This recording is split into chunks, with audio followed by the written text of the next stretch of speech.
Matsuda. We're going to be talking about the Japanese maple in the dead of winter.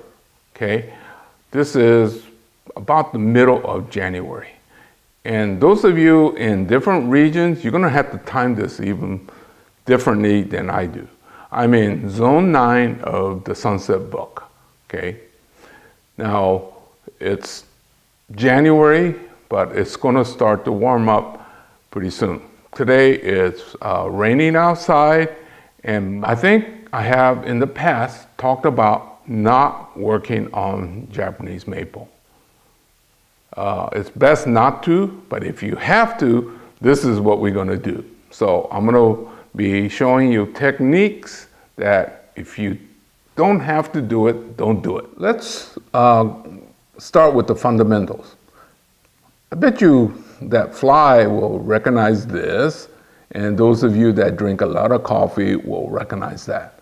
Well, these two make really good markers for the front of a bonsai. Okay, so let me show you what this tree looks like. So I'm going to turn it slowly, and you will be looking for the front of the tree.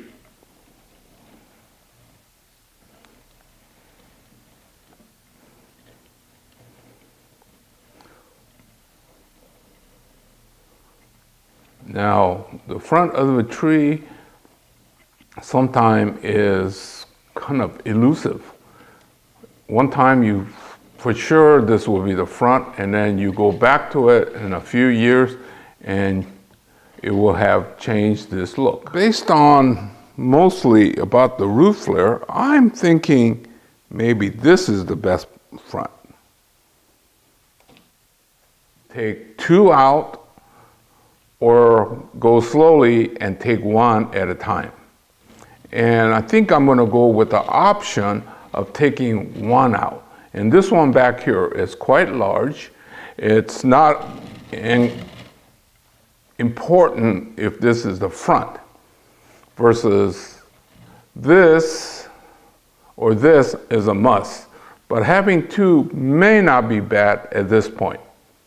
Usually you only want one, but getting it from 3 to 2 at this point is probably a better idea. And then the other major thing is this one right here. This one going up like that.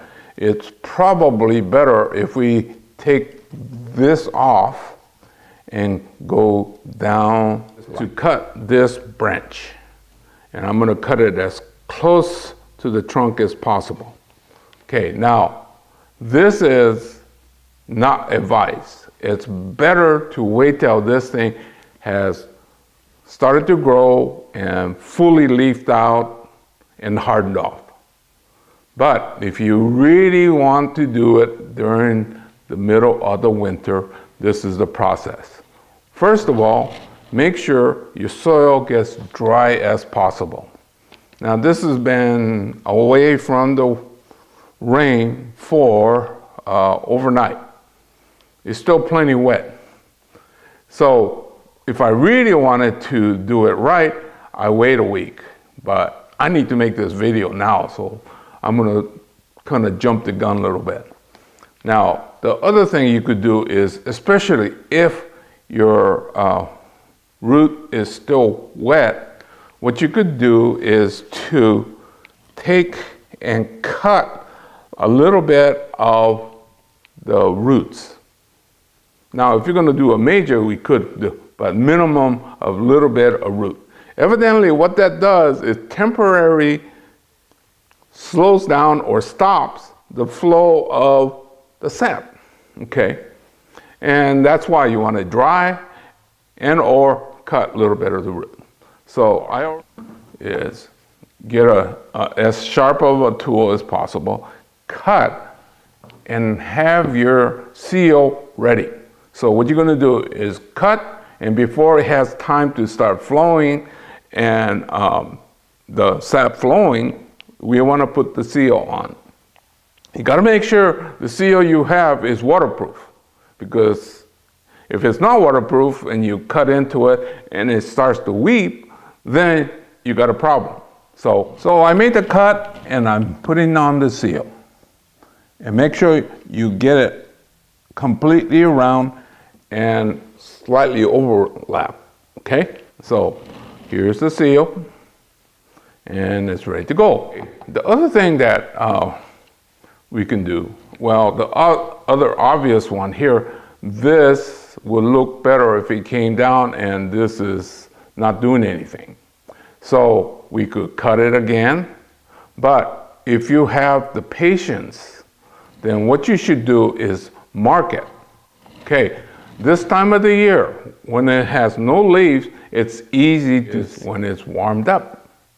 But when it's warmed up, there's leaves on it and you can't see the inside.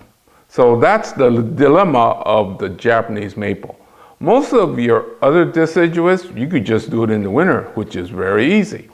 So one of the other things you could do, other than cut and seal and hope for the best, is to mark it.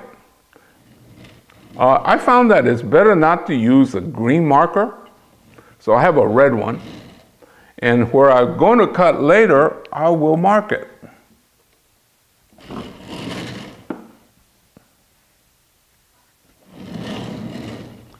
So you can see that I made the mark right there, right?